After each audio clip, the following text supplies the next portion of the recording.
start meditation. మనం ధ్యానం చేసే ముందు ప్రార్థన చేయాలి. మన సనాతన ధర్మం యొక్క గొప్పతనం ఏంటంటే, మన హిందూ ధర్మం యొక్క గొప్పతనం ఏమిటంటే service and renunciation. These are the twin ideals of India అంటారు స్వామి వివేకానంద. మన భారతదేశం యొక్క ఆదర్శం రెండు మాత్రమే, ఒకటి త్యాగము, రెండోది సేవ. సో త్యాగభావం ఉన్నవాళ్ళు అందరి యొక్క సౌఖ్యాన్ని కోరుతారు. సో మనం ధ్యానం చేస్తున్నాము అని అంటే మన జీవితాన్ని ఉన్నత స్థితిలోకి తీసుకెళ్ళడానికి ప్రయత్నం చేస్తున్నాం. మనలో నిక్షిప్తంగా ఉన్నటువంటి ఆ దివ్యశక్తిని వ్యక్తం చేయడానికి ప్రయత్నం చేస్తున్నాం. ఉన్నతమైనటువంటి వ్యక్తులుగా, మహోన్నతమైనటువంటి వ్యక్తులుగా మనం తీర్చిదిద్దుకోవడానికి మనం ప్రయత్నం చేస్తున్నాం. కాబట్టి మన ప్రార్థన ద్వారా మన ఔన్నత్యాన్ని మనం ప్రకటించాలి. కాబట్టి మన ప్రార్థన కేవలం మన కుటుంబకుల యొక్క సౌఖ్యం కోసం కాకుండా, let us pray for the whole world and universe in particular, and our family also included in that. So మనం అందరం కూడా ప్రార్థన చేద్దాం. ప్రపంచంలో అందరూ సుఖంగా, శాంతంగా, ఆనందంగా ఉండాలని, అందరూ కూడా ఉన్నతమైనటువంటి మార్గంలోకి రావాలని, ఎవరైతే ఈ మార్గంలో ఉన్నతి పొందడానికి ప్రయత్నం చేస్తున్నారో వాళ్ళందరూ కూడా సఫలం కావాలి, సక్సెస్ కావాలి అని ప్రార్థన చేద్దాం. అట్లాగే నా శరీరం ఆరోగ్యంగా ఉంది, మనస్సు దృఢంగా ఉందని సంకల్పం చేసుకొని ఈ శరీరాన్ని, ఈ మనస్సును ఉపయోగించుకొని నేను నా జీవిత పరమ లక్ష్యాన్ని, ఉన్నత లక్ష్యాన్ని సాధిస్తాను అనేటువంటి నమ్మకాన్ని వ్యక్తం చేయండి. అదేవిధంగా మన పూర్వీకులని, మహోన్నతమైనటువంటి వ్యక్తులను మనకు ఆశీర్వదించాలని ప్రార్థన చేద్దాం. అదేవిధంగా మన ఇష్ట దైవాన్ని ప్రార్థన చేద్దాం. హే ప్రభు, ఈ పైన భక్తి, విశ్వాసాలు, ప్రేమను పెంపొందించేట్లుగా చేయమని ప్రార్థన చేద్దాం. నీ యొక్క అపారమైనటువంటి కృపకు పాత్రలు అయ్యేట్లుగా ఆశీర్వదించమని ప్రార్థన చేద్దాం. నాలో చెడు ఆలోచనలు, చెడు సంకల్పాలు రాకుండా కాపాడమని ప్రార్థన చేద్దాం. నేను చేసేటువంటి ప్రయత్నంలో సఫలమయ్యేట్లుగా ఆశీర్వదించమని ప్రార్థన చేద్దాం. అదేవిధంగా అందరినీ కూడా ఆ రకంగా చేయమని ప్రార్థన చేద్దాం. అదేవిధంగా నాకేది మంచో, ఏది చెడో నాకన్నా నీకు ఎక్కువ తెలుసు ప్రభు. కాబట్టి నన్ను ఉన్నతంగా తీర్చిదిద్దడానికి ఏది అవసరమో దాన్ని ప్రసాదించమని ప్రార్థన చేద్దాం. అదేవిధంగా మంత్రదీక్ష తీసుకునే వాళ్ళు అయి ఉంటే, గురువు ఉండి ఉంటే ఆ గురువుని ప్రార్థన చేద్దాం. మనపూర్వకంగా ఆ గురువుకి సాష్టాంగ ప్రణామం చేసి,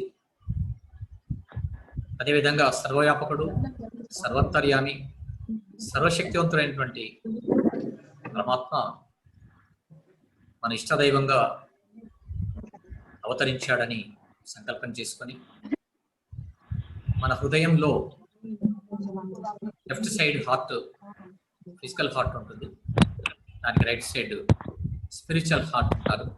ఆ హృదయం కమలంలో ఇప్పుడు పూర్తిగా విచ్చుకుంటుందని భావిద్దాం.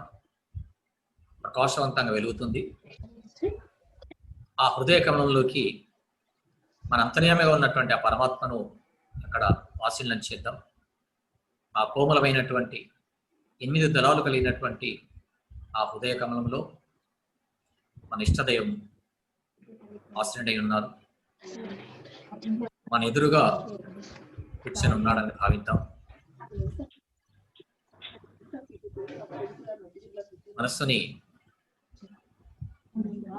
ఆ హృదయ కమలంలో ఆశ్రయుడైనటువంటి మన ఇష్టదైవం పైన కేంద్రీకరించడానికి ప్రయత్నం చేద్దాం.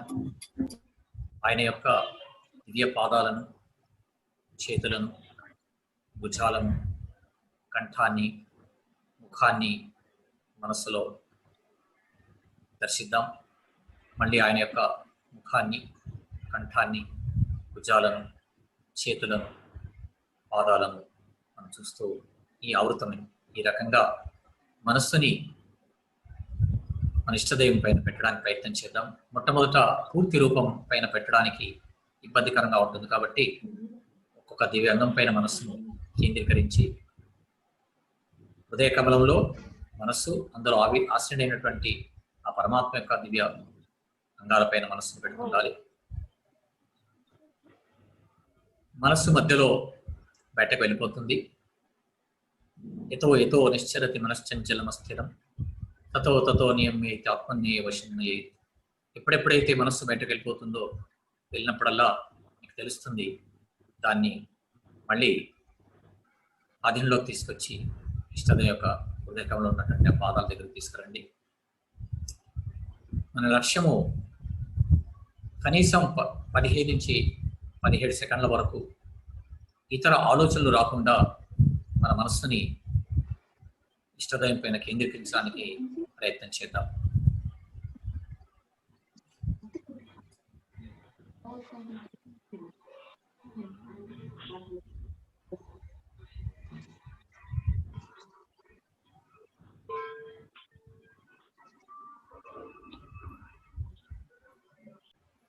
సో ఈరోజు మనం కొన్ని బేసిక్ విషయాలు చర్చించుకుందాం.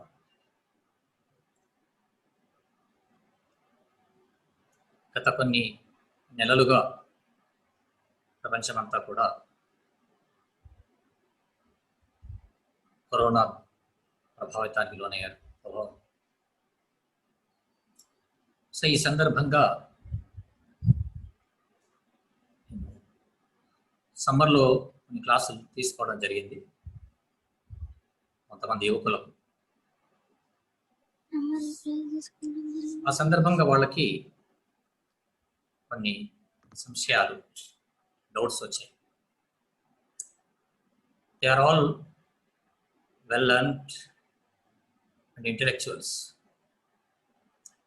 అయినప్పటికీ కొన్ని సందేహాలు, రకరకాలైనటువంటి ప్రశ్నలు, ఆలోచనలు. సో వాళ్ళ ప్రశ్నల్ని నేను బేస్ చేసుకొని, మీరు చిన్నగా ఉన్నప్పుడే, చిన్న వయసులోనే మనకు ఆ విషయాలు కొన్ని తెలిసి ఉంటే భవిష్యత్తులో మనం అద్భుతమైనటువంటి జీవితాన్ని గడుపుతాం. మనం సనాతన ధర్మానికి ప్రతినిధులమైనగా ఉన్నప్పుడు మనందరికీ కూడా మన సనాతన ధర్మంలో ఉన్నటువంటి కొన్ని మూలాలు మనకు తెలిసి ఉండాలి. అందుకోసమని ఈ వారం దానికి సంబంధించినటువంటి కొన్ని విషయాలు మనం మాట్లాడుకుందాం. ఇప్పుడున్నటువంటి ఈ కెలామిటీస్, ఈ విపత్కరమైనటువంటి పరిస్థితుల్ని మనం గ్రహిస్తూ ఉంటే, పేపర్లో వార్తలు చదువుతూ ఉంటే, టీవీలో వార్తలు వింటూ ఉంటే మనకు కొన్ని సందేహాలు వస్తాయి, కొన్ని ప్రశ్నలు వస్తాయి. ఇందాక చెప్పాను, అసలు ఇదంతా ఎందుకోసం జరుగుతుంది? మరి భగవంతుడు ఈ విపత్కర పరిస్థితి నుంచి బయటపడడానికి మనం చేయొచ్చు కదా? అసలు నిజానికి భగవంతుడు ఉన్నాడా? మరి ఈ సృష్టి చేసినప్పుడు ఇన్ని రకాలైనటువంటి విపత్కరమైనటువంటి పరిస్థితులు, రకరకాలైనటువంటి పరిస్థితులు ఎందుకు వస్తున్నాయి? ధనిక పేద తారతమ్యాలు ఎందుకు ఉంటున్నాయి? ఎక్కువ తక్కువ తారతమ్యాలు ఎందుకోసం ఉంటున్నాయి? ఈ కష్ట సుఖాలు, సుఖ దుఃఖాలు అసలు ఇవన్నీ ఎందుకోసం ఏర్పాటు చేయబడ్డాయి? నిజానికి భగవంతుడు ఈ ప్రకృతిని సృష్టిస్తే మరి ఇవన్నీ ఎందుకోసం ఏర్పాటు చేశాడు? ఇన్ని హర్డిల్స్ ఎందుకున్నాయి?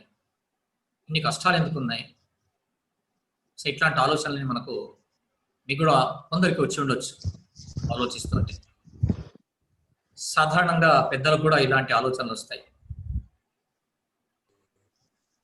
మనందరికి తెలుసు, అందరూ అనుకుంటున్నా వింటుంటాం కూడా, ఈ ప్రకృతి పరమాత్మ యొక్క సృష్టి అని, భగవంతుడు సృష్టించాడని మనం వింటుంటాం, చదివి కూడా ఉన్నాం.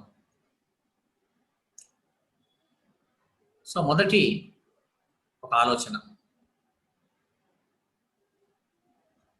పరమాత్మ సృష్టించాడు, పర్వాలేదు, బాగుంది, అన్ని రకాలైనటువంటి అవకాశాలు మనకి ఇచ్చాడు, అద్భుతమైనటువంటి పంచభూతాలను ఇచ్చాడు, గాలి, నీరు, అగ్ని, ఇట్లాంటివి, భూమి, అందులో పంటలు పండడానికి అవసరమైనటువంటి ఔషధి గుణాలు ఉన్నటువంటి మాన్యూరు, అట్లాగే మనకు తాగడానికి అవసరమైనటువంటి, పంటలు పండడానికి అవసరమైనటువంటి, నిత్య జీవితంలో అవసరమైనటువంటి నీటిని వర్ష రూపంలో ఇచ్చాడు. ఆ వర్షాన్ని భూమిలో ఇనికేటట్టుగా చేశాడు. మిగతా కాలంలో మనకు అవసరం కోసం స్వచ్ఛమైనటువంటి, పవిత్రమైనటువంటి వాయు, ఆక్సిజన్ మనకి ఇచ్చాడు. ఇప్పుడు హాస్పిటల్లో ఉన్న వాళ్ళకి మీకు తెలుసు పరిస్థితి, ఆ సిలిండరు ఎంత ఖర్చు అవుతుంది ప్రతిరోజుకి. కానీ మనకు చాలా ఏమాత్రం ఖర్చు లేకుండా మనం దాన్ని తీసుకోగలుగుతున్నాం. సో ఇవన్నీ ఉన్నప్పటికీ ఈ హర్డిల్స్ ఎందుకోసం ఉన్నాయి? రకరకాలైనటువంటి పరిస్థితులు ఎందుకోసం ఏర్పాటు చేశాడు భగవంతుడు? నిజంగా అట్లా ఉండి ఉంటే అసలు అంతా సక్రమంగా ఉండాలి కదా, అంతా బాగుండాలి కదా, అంతా మంచి జరగాలి కదా. ఇవన్నీ ఆలోచనలు మనకు వస్తాయి. సో దీనికి నేను అప్పుడు డిస్కస్ చేసేటప్పుడు వాళ్ళు అడిగిన ప్రశ్నలు కొన్ని సమాధానాలు మనసులో మెదిలాయి. సో దాన్ని మిగతా వాళ్లకు, ముఖ్యంగా ఆ పిల్లలకి పంచాలి, వాళ్ళతో షేర్ చేసుకోవాలని ఆలోచన వచ్చింది. మన రెగ్యులర్ మెడిటేషన్ క్లాసెస్లో మనం మాట్లాడుకునే విషయాలు మీ అందరికీ తెలుసు. ఈ మొదటి కొన్ని వారాలు మనం దీని గురించి కొంత మనకు అవగాహన ఉంటే మన సందేహాలకు కొన్ని సమాధానాలు దొరుకుతాయి. సో వాళ్ళతో మనం మాట్లాడుకున్నప్పుడు నేను ఒక ఉదాహరణ చెప్పాను. అందరికీ తెలిసినటువంటి, పరిచయం ఉన్నటువంటి ఒక ఆట క్రికెట్. సో ఆట గురించి మీ అందరికీ తెలుసు, చూసి ఉంటారు, ఆడి ఉంటారు. ఆ ఆట ఆడేటప్పుడు వాళ్ళు తనంతా రక్షించుకోవడానికి కొన్ని గ్యాడ్జెట్స్ వాడతారు. తలకు గాయం కాకుండా, to get rid of that danger, they use helmet. And to prevent the rupture of these fingers, they use gloves. And to protect their knee and that under part, they use వాడతారు. మీ అందరికి తెలుసు, ప్యాడ్లు వాడతారు, thigh ప్యాడ్లు వాడుకుంటారు. So అట్లాగే మరి ఈ ఆటలో మనం అందరూ ఆడుతున్నప్పుడు ఒక వ్యక్తి బ్యాటింగ్ చేస్తుంటాడు. సరే, ఆయనకి బ్యాటింగ్ చేసినప్పుడు ప్రతి బ్యాట్స్మెన్కి కోరిక ఏముంటుందంటే ఫోర్స్ కొట్టాలి, సిక్స్లు కొట్టాలి, తర్వాత ఎవరికి అందకుండా బాలు బౌండరీకి వెళ్ళాలి, బౌండరీ దాటి వెళ్ళాలి అని అందరూ అనుకుంటాం. మరి ఆటను క్రియేట్ చేసిన వ్యక్తి అట్లా క్రియేట్ చేస్తే బాగుంటుండే. అంటే ఒక బౌలర్ ఉంటాడు, ఒక బ్యాట్స్మెన్ ఉంటాడు, ఎక్కడో ఒక ఇద్దరు ఉండి ఉంటే ఈ వ్యక్తి కొట్టిన ప్రతి బాలు 4-6 కొట్టడానికి అవకాశం ఉంటుంది. అట్లా కాకుండా ఆ బౌలింగ్ లో కూడా కొందరు చాలా స్పీడ్గా బౌలింగ్ చేస్తారు, ఇంకా కొందరు వాళ్ళు స్లోగా వేసినప్పటికీ కూడా బాలు ఇక్కడ ఆఫ్ స్టంప్ దగ్గర వేస్తే మనం అనుకుంటాం అక్కడ పడుతుంది బాలు, అక్కడ స్ట్రైట్గా వెళ్ళిపోతుంది అనుకుంటాం, కానీ అది టర్న్ అయ్యి మన వికెట్స్ వైపు వస్తుంది. కాకుండా మన కాళ్ళ వైపు ఆ బాల్ వేస్తే అక్కడి నుంచి ఆ బౌలరు మనం అనుకుంటాం ఆ కాళ్ళ వైపు వెళ్ళిపోతాం, వికెట్స్ దాటి వెళ్ళిపోతాం అనుకుంటాం, కానీ అది అక్కడి నుంచి టర్న్ అయ్యి మన వైపు వస్తుంది. అది ఆఫ్ స్పిన్ అవుతుంది, లెగ్ స్పిన్ అవుతుంది. ఇంకా కొందరు చాలా వేగంగా బౌల్ వేస్తుంటారు. అసలు నిజానికి ఈ క్రికెట్ ఎవరైతే క్రియేట్ చేశారో ఆట చాలా సులభంగా ఉండాలి. ఆట చాలా సింపుల్ గా ఉండాలి. అందులో వాళ్ళు యూజ్ చేసేటువంటి బాల్ కూడా నిజానికి స్పీడ్ గా డైరెక్ట్ మనం తాకేది అనుకోండి, ఎతికి తాకితే చాలా danger. We lose our life. ఒకవేళ నీకు తాకింది అనుకో, దాదాపు ఒక 6 నెలల వరకు నడవలేని పరిస్థితి ఉంటుంది. మరి అట్లాంటి బాల్ ఎందుకోసం ఆడాలి? మనం రబ్బర్ బాల్ తో ఆట ఆడొచ్చు కదా. అంటే హార్డ్ గా ఉండేటువంటి బాల్ ద్వారా ఇబ్బంది కలుగుతుందని మనందరికి తెలుసు. మళ్ళీ బౌలర్ కి రూల్స్ అండ్ రెగ్యులేషన్స్ లో చాలా మెల్లగా బౌలింగ్ వేయొచ్చు అని చెప్తే సరిపోతుంది కదా. మరి దాంట్లో కూడా రకరకాలుగా టెక్నిక్స్ బౌలింగ్ వేయడం, యార్కర్ గా వేయడము, బౌన్సర్ గా వేయడము, సింగర్ అంటే అవుట్ సింగర్ అంటూ ఇట్లా రకరకాలుగా బౌలింగ్ వేయడము, యార్కర్ అని వేస్తుండడం, ఫ్లైట్ బాల్ అని వేస్తుండడం. సరే, ఇదంతా బాగుంది. మరి బాల్ మనం రన్ చేయాలనే బ్యాట్స్మెన్ ఉన్నప్పుడు మరి అంతమంది దాదాపుగా బౌలరు, వికెట్ కీపర్ తప్ప మిగతా 9 మంది ఆ బాల్ ని కాపాడడం అవసరం ఎందుకోసం? సో ఇదంతా మనకు ఆలోచిస్తే అసలు ఈ ఆట మరి ఎందుకోసం సృష్టించాడు? సృష్టిస్తే ఇన్ని ఇబ్బందులు ఉన్నటువంటి ఆట ఎందుకోసం క్రియేట్ చేశాడు? మరి అందరూ ఎంజాయ్ చేస్తున్నారు కదా, హోల్ వరల్డ్. ఇప్పుడు ప్రపంచంలో ఎక్కువ క్రేజీగా ఉన్నటువంటి ఆట ఏది అంటే క్రికెట్ మాత్రమే. మిగతా ఏ ఆట అంతా ఏ ఆటకు ఎంత క్రేజీనెస్ లేదు. ఈ ఆటలో ఇన్ని ఇబ్బందులు ఉన్నప్పటికీ కూడా, ఇన్ని కష్టాలు ఉన్నప్పటికీ వాళ్ళకు ఒక ఫిజియోథెరపిస్ట్ ఉంటాడు, డాక్టర్ వెంట ఉంటాడు. చాలా మందికి ఆపరేషన్ కూడా చేయించుకున్న వాళ్ళు ఉన్నారు. సచిన్ టెండూల్కర్ లాంటి వాళ్ళు కూడా అద్భుతమైనటువంటి బ్యాట్స్మెన్ అయినప్పటికీ కూడా ఆయనకి ఆపరేషన్ అయింది. మిగతా చాలా బ్యాట్స్మెన్ మీ అందరికీ తెలుసు, నాకన్నా ఎక్కువ. మరి ఇంత అవసరమా? ఆపరేషన్ చేసుకున్న తర్వాత మళ్ళీ బ్యాట్స్మెన్ గా బ్యాటింగ్ చేయడము, హెల్మెట్ పెట్టుకొని బ్యాటింగ్ చేయడము, హ్యాట్స్ కట్టుకొని బ్యాటింగ్ చేయడము. మరి ఇవన్నీ లేకుండా మామూలు రబ్బర్ బాల్ తో ఆడితే అసలు ఇవన్నీ ఉండవు కదా. ఒక 4-5 ఫీల్డర్స్ ఉంటే దాదాపుగా ప్రతి బ్యాట్స్మెన్ 40-50 రన్లు ఈజీగా చేయగలుగుతాడు కదా. మరి ఇంత కష్టమైనటువంటి ఆటను వాళ్ళు ఆడుతుంటే అంత ఎంజాయ్ చేస్తున్నారు. ఇక్కడ మనకు భగవంతుని సృష్టి, ఆ సృష్టిలో ఉన్నటువంటి ఈ వైవిధ్యము, అంటే భగవంతుడు కూడా ఈ ప్రపంచాన్ని సృష్టించాలని ఒక ఆలోచన వచ్చిందట. దీని ఒక క్రీడగా చేశాడు. ఇది ఆయన ఒక లీల, ఆయన ఒక ఆట. క్రికెట్ ఎట్లా అయితే ఒక ఆటను క్రియేట్ చేయాలనే ఒక వ్యక్తికి మనసులో వచ్చింది, ఆ ఆట ఈ రకంగా ఉండాలి, వీటిలో ఇన్ని పరిమితులు ఉండాలి, బౌలింగ్ వేసేటప్పుడు ఆ పరిమితి దాటకూడదు, లేకుంటే అది నో బాల్ అవుతుంది, లేక ఇట్లా వేస్తే వైడ్ అవుతుంది, ఈ రకంగా చేస్తే క్యాచ్ పడితే అవుట్, ఇంకో రకంగా పడితే అవుట్ కాదు. సో ఇవన్నీ నియమాలు ఏర్పాటు చేసి ఇందులో ఉన్నటువంటి ఇబ్బందులన్నీ కూడా అందులో ఇమిడ్చి ఇబ్బందులను ఎదుర్కొని వాళ్ళు ఆడుతూ ఉంటే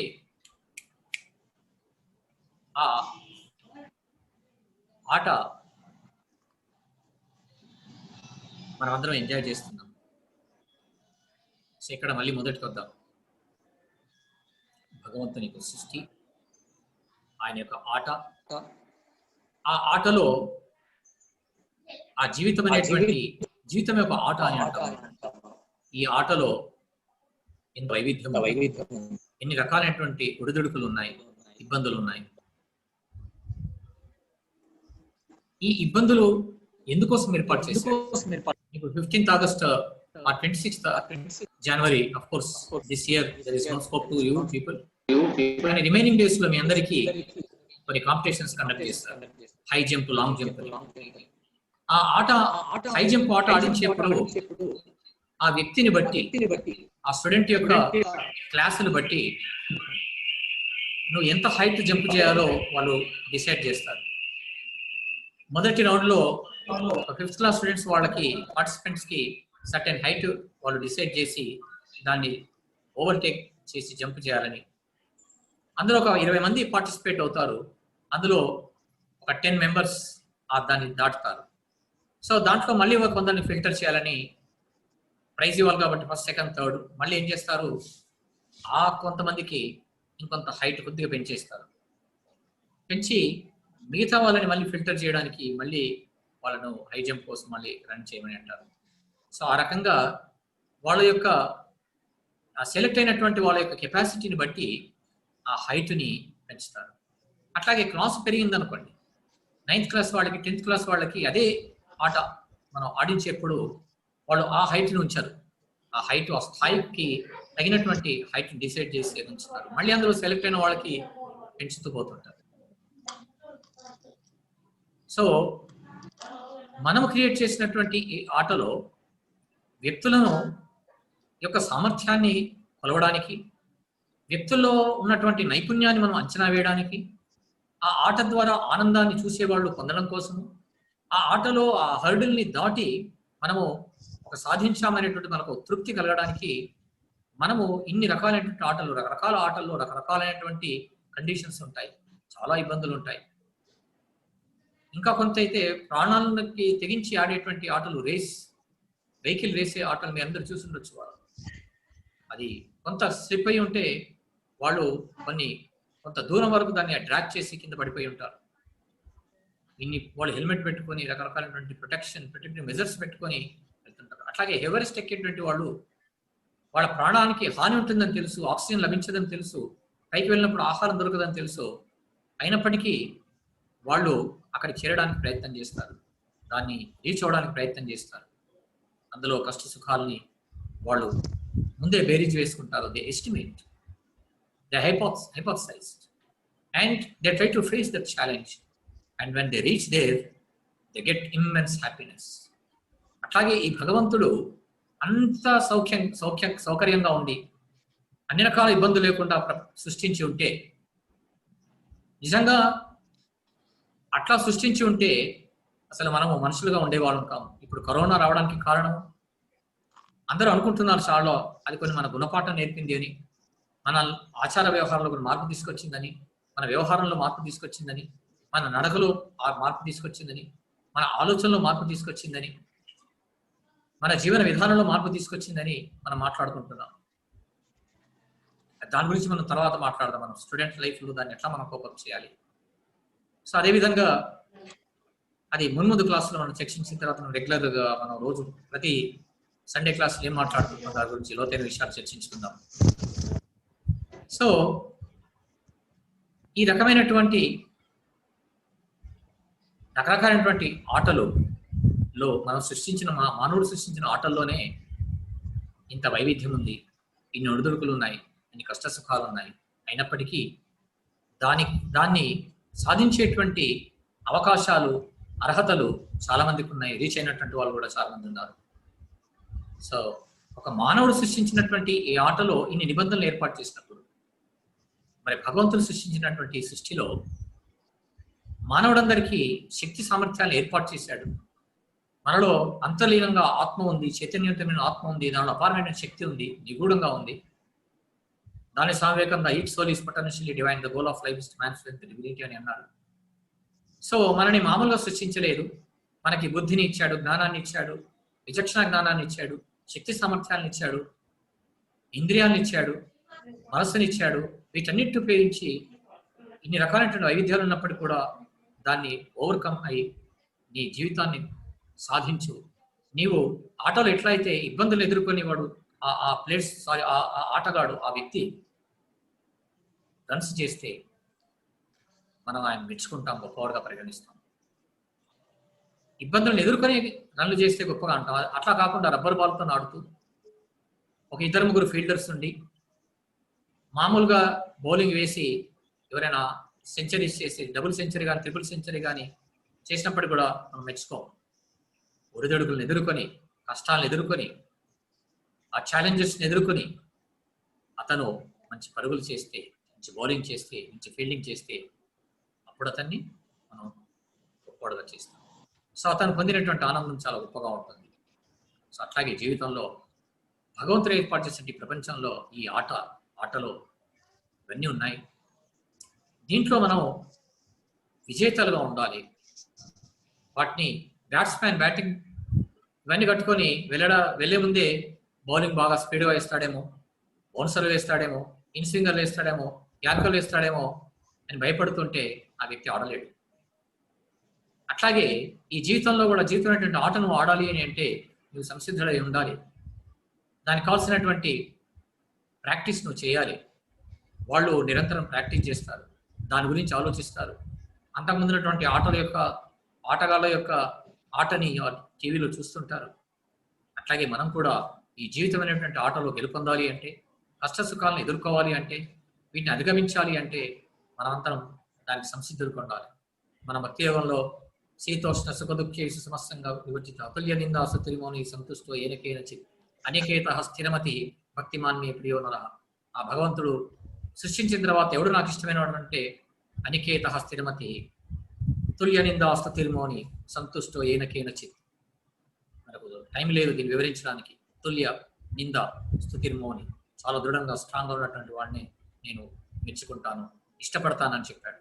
ఎవరికి ఆ లక్షణాలు ఉంటాయో వాడిని నేను మెచ్చుకుంటానని చెప్పాడు. వాళ్ళని ఆ కష్టాలు ఎదుర్కొనేటువంటి శక్తి సామర్థ్యాలు ఇంకా నేను వాళ్ళకు ఇస్తానని చెప్పాడు. సో ఈ రకంగా మనం దీనికి సంబంధించినటువంటి విషయాలు మనం వచ్చే వారం ఇంకొన్ని విషయాలు మన సనాతన ధర్మంలో నిగడీకృతమైనటువంటి ఉన్న విషయాలకి మనం సమాధానం వెతకడానికి ప్రయత్నం చేద్దాం. మనం రామకృష్ణ శరణంతో క్లోజ్ చేద్దాం. So all of you repeat. Ramakrishna శరణం రామకృష్ణ శరణం రామకృష్ణ శరణం రామకృష్ణ శరణం రామకృష్ణ శరణం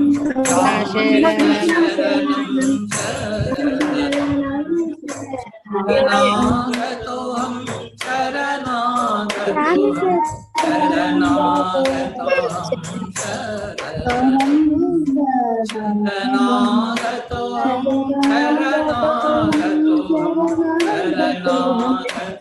శరణాగతోహం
जय श्री भगवान रामकृष्ण देव की जय श्री शारदा माई की जय जय जी महाराज जी की जय जगन्नाथानंद महाराज जी की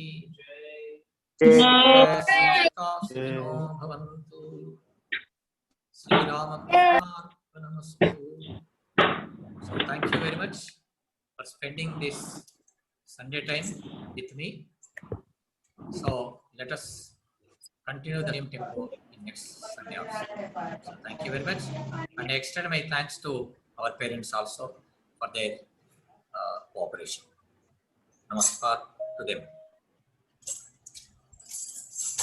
जय श्री रामकृष्ण सर. जय श्री रामकृष्ण सर. जय श्री राम.